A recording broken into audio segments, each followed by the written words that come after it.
This tutorial is to review the easyTone audiometry test screen.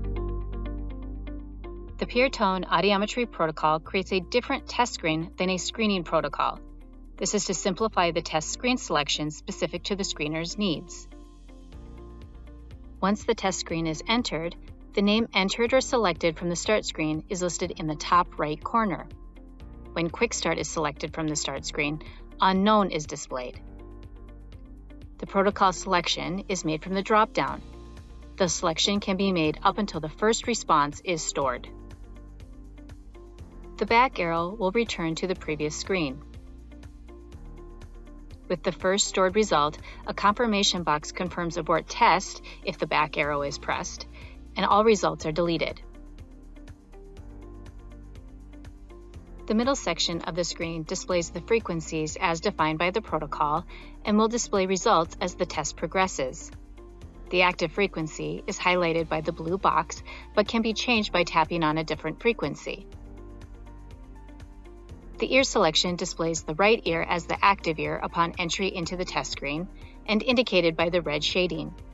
The left ear displays blue shading when active and can be selected by touching the box. The noise level is monitoring the room noise and displays results captured. The red bar displays when any one frequency is outside the acceptable level. The test can continue regardless of the noise level, but allows the screener to monitor the room environment and halt the screening or attempt to quiet room activity. The room noise is based on the standard selected in the settings.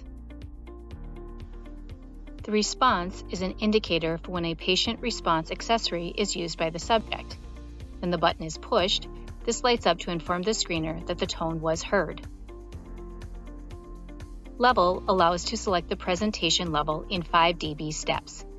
Set the level using the buttons, and then present the tone with the blue speaker button. The level box lights up green when the signal is being presented to the subject. When the level has been established, select the Store button to save the level in the frequency box. The easyTone automatically moves to the next frequency upon storing a response. To switch ears, select the ear button. Continue testing, and at the completion of the test, select Finish Test. Based on the protocol created, and if an overall result was activated, selecting the Finish Test button has 2 operations.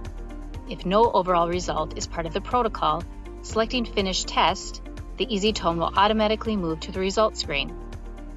If an overall result was activated in the protocol, then a pop-up message will display to select a pass, refer, or could not test to include on result documentation.